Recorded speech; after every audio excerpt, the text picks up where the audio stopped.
안녕하세요. 복지정보, 생활정보, 건강정보부터 돈이 되는 일상생활들의 팁까지 정확한 정보로 꼼꼼하게 체크해서 빠짐없이 살펴봐드리는 복지도우미입니다.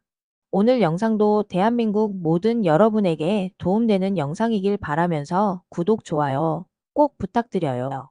2025년부터는 자녀가 더 많은 소득을 올리더라도 어르신이 혜택을 받을 수 있는 길이 열리게 됩니다. 재산 기준 또한 자녀가 12억 원 이하의 재산을 소유하고 있어도 어르신이 혜택을 받을 수 있게 되는데요. 구독, 좋아요 설정하시면 빠른 정보 알림되고 행복한 일만 가득하실 거예요.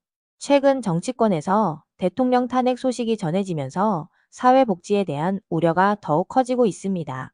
이러한 정치적 혼란 속에서도 기초생활보장제도는 국가가 운영하는 핵심 복지 정책으로서 정치 상황과 관계없이 안정적으로 운영될 것이라고 강조되고 있습니다.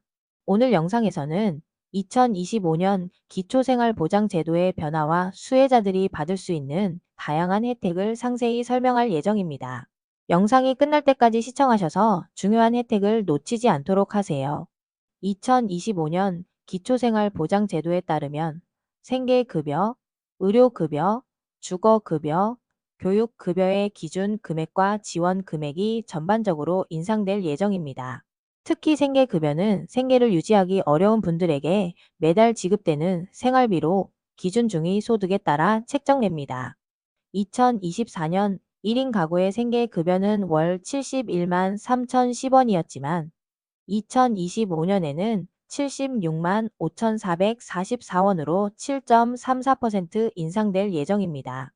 4인 가족의 경우도 2024년에는 183만 3,572원이었으나 2025년에는 195만 1,287원으로 6.42% 인상됩니다. 이는 많은 가구에 실질적인 도움이 될 것으로 기대됩니다.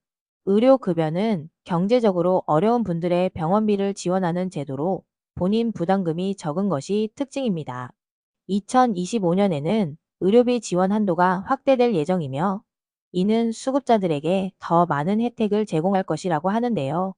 예를 들어 수급자는 필요한 의료 서비스를 보다 부담 없이 이용할 수 있게 되어 건강관리에 대한 접근성이 높아질 것입니다. 또한 주거급여는 임대료, 관리비 또는 집 수리 비용을 지원하는 제도로 2025년에는 지원 기준이 확대되고 금액도 인상됩니다.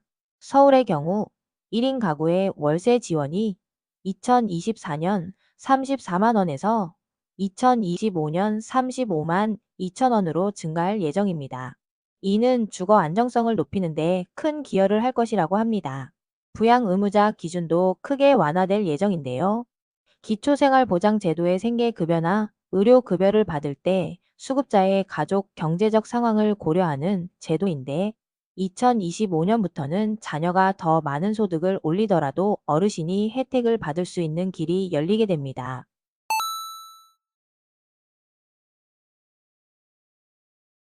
예를 들어 자녀가 연봉 1억 원을 벌더라도 어르신이 생계급여를 받을 수 있는 조건이 완화됩니다. 재산 기준 또한 자녀가 12억 원 이하의 재산을 소유하고 있어도 어르신이 혜택을 받을 수 있게 되는데요. 이러한 변화는 많은 어르신들에게 실질적인 지원이 될 것이라고 합니다. 근로소득 공제의 연령도 변경됩니다.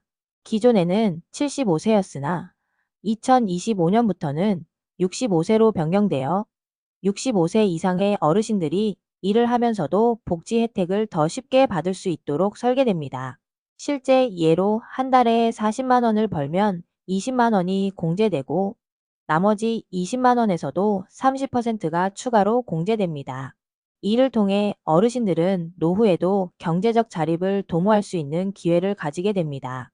또한 자동차 재산 기준도 완화되는데요. 기초생활보장제도를 신청할 때 신청자의 자동차도 재산으로 계산되는데 2025년부터는 자동차를 소유하고 있어도 지원 대상이 될 수 있는 기준이 완화됩니다.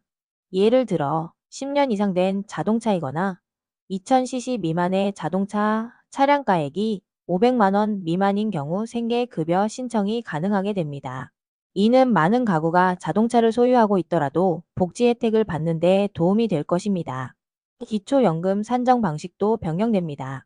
65세 이상 어르신들에게 지급되는 국가지원금인 기초연금과 생계급여가 중복될 경우 생계급여에서 차감되지 않도록 개선되어 어르신들이 더 많은 지원을 받을 수 있게 되는데요. 이는 어르신들이 경제적 부담을 덜고 안정적으로 생활할 수 있도록 돕는 중요한 변화입니다. 의료급여의 본인 부담금 또한 정액제에서 정률제로 변경되며 의원에서 치료를 받을 경우 본인이 4%를 부담하고 종합병원에서는 6%를 부담하게 됩니다. 이는 합리적인 부담 구조로 필요 이상의 의료 이용을 줄일 수 있으며 정부 재정 부담을 완화할 수 있습니다. 건강생활 유지비도 인상되는데요. 의료급여 수급자가 건강관리를 위해 매달 지원받는 금액이 2025년에는 한 달에 6,000원에서 12,000원으로 2배 인상됩니다. 이는 병원 방문이나 약 구매 시 부담을 덜기 위한 지원으로 건강관리에 있어 큰 도움이 될 것으로 보여집니다. 주거급여의 수선 유지비도 약 29% 인상되어 자가 주택에 거주하는 주거급여 수급자 중에서 주택의 노후 상태에 따라 지원이 이루어진다고 합니다. 마지막으로 자활사업 지원금 안내입니다. 자활사업에 참여하는 경우 취업이나 창업에 성공할 경우 최대 150만 원의 자립성공 지원금을 받을 수 있습니다. 이러한 정책들은 정치적 혼란과 관계없이 안정적으로 추진될 것이라고 합니다. 기초생활보장제도는 어르신들의 생활을 보장하는 국가의 중요한 정책이므로 이 제도가 계속해서 안정적으로 운영될 것이라고 하는데요. 정치적 상황과 정책 추진 가능성에 대한 불안감이 있는 상황에서도 기초생활보장제도는 예정대로 추진될 가능성이 크며 현재 대통령 직무가 정지된 상황에서도 기초연금 추가 지급이나 의료급여 정률제 전환과 같은 정책들은 법을 새로 바꾸지 않아도 대통령령으로 진행될 수 있습니다.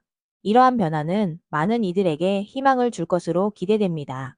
여러분은 2025년 기초생활보장제도에 대해 가장 궁금한 점이 무엇인가요? 여러분의 생각과 질문을 댓글로 남겨주시면 함께 이야기해 보도록 하겠습니다. 오늘도 좋은 정보가 되셨다면 힘이 되는 구독과 좋아요 꼭 부탁드리고요. 유익한 영상이었다면 소중한 분들께 공유 부탁드립니다. 행복한 하루 되세요.